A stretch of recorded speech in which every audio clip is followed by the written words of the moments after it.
Salut la gang! Bon, aujourd'hui, je ressors mes poutres équarries à l'âge de l'année passée.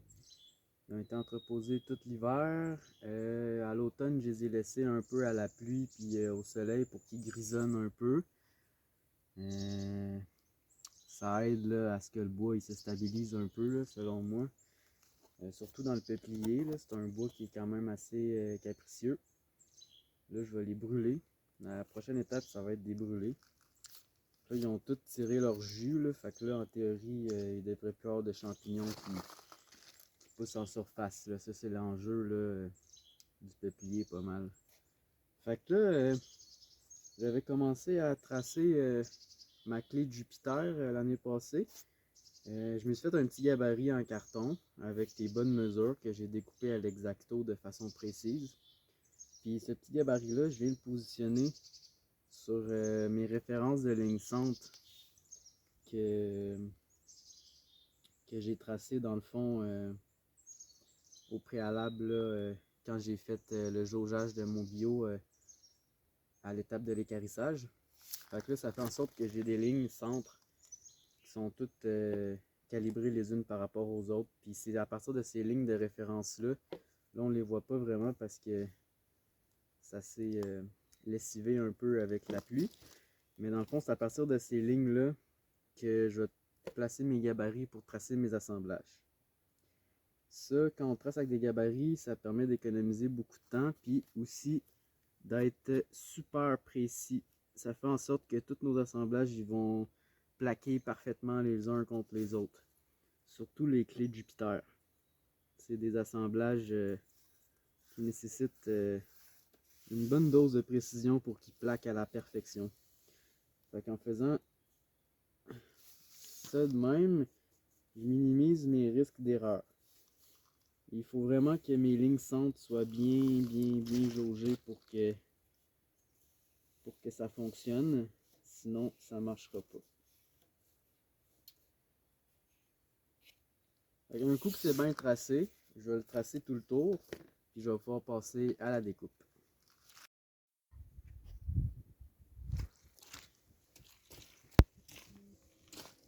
La prochaine étape, ça consiste à faire le trait de propreté. Ça veut dire qu'on va prendre un bon ciseau à bois, puis on va venir, comme qu'on dit en bon québécois, scorer notre ligne. C'est-à-dire qu'on va venir faire une incision sur notre trait. Ça fait en sorte que ça casse la fibre. Puis ensuite, quand on va tailler, ça va faire une ligne propre. C'est ça qui va faire en sorte qu'il n'y aura pas d'éclat apparent dans notre assemblage.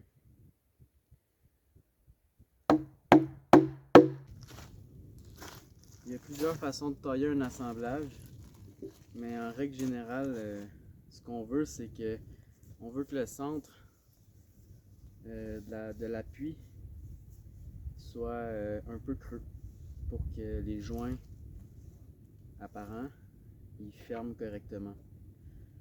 Ça fait en sorte que ça va donner un meilleur esthétisme à l'assemblage, puis il va bien fermer tout le tour. Fait qu'on veut toujours que ce soit un peu plus creux au centre. Moi, comment je l'ai fait, c'est que je vais avec des petits traits ici, puis après ça, je fais mon nivelage au ciseau à bois, je dégrossis, puis ensuite au rabot pour l'appuyer ici.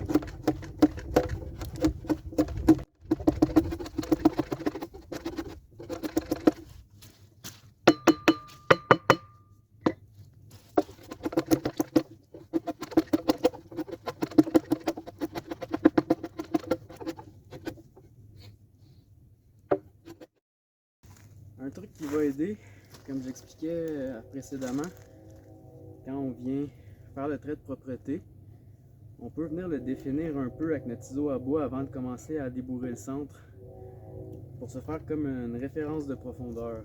Ça va faire en sorte qu'on va toujours pouvoir se référer à nos côtés pour savoir comment il reste à enlever au milieu. Puis quand notre ciseau à bois va glisser parfaitement le long des arêtes latérales. Puis ça va être un petit peu plus creux au centre. On va avoir terminé de tailler notre assemblage.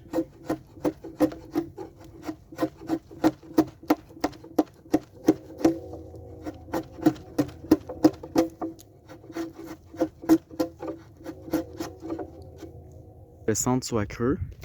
Là ici on peut voir j'ai fait une coupe un peu trop creuse.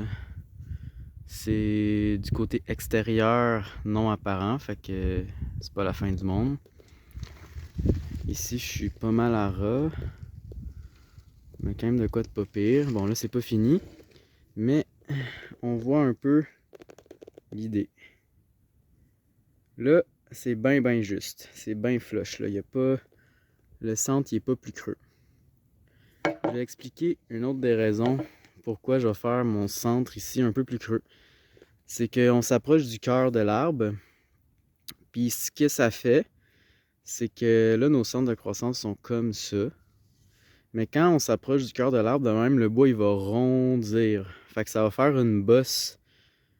Ça va avoir tendance à rondir dans ce sens-là. C'est-à-dire que le cœur ça va se relever vers le cœur. Ce qui va faire en sorte que notre point le plus haut va se retrouver au centre, puis ici, puis là, ça va être rondi, donc ça va ajourer de part et d'autre. Fait qu'en creusant le centre plus creux de notre assemblage, ça vient un peu, quand le bois va sécher, tranquillement, pas vite, ça va venir amoindrir ce phénomène-là. Souvent, si on a fait nos assemblages qui plaquent parfaitement droite, ben après 3-4 ans que notre charpente est installée, nos assemblages ils ont rondi, puis ça fait que de part et d'autre du trait, ben il y a un petit gap qui se crée, qui s'ouvre, puis ben c'est ça. Fait que de le faire plus creux, au centre de même, on vient vraiment faire en sorte d'amoindrir ce phénomène-là qui est tout à fait naturel et vraiment pas grave en fait. Mais c'est un point vraiment intéressant à noter quand on taille une charpente en bois vert. C'est un détail qui est souvent oublié par les charpentiers de nos jours, mais qui est tout à fait pertinent.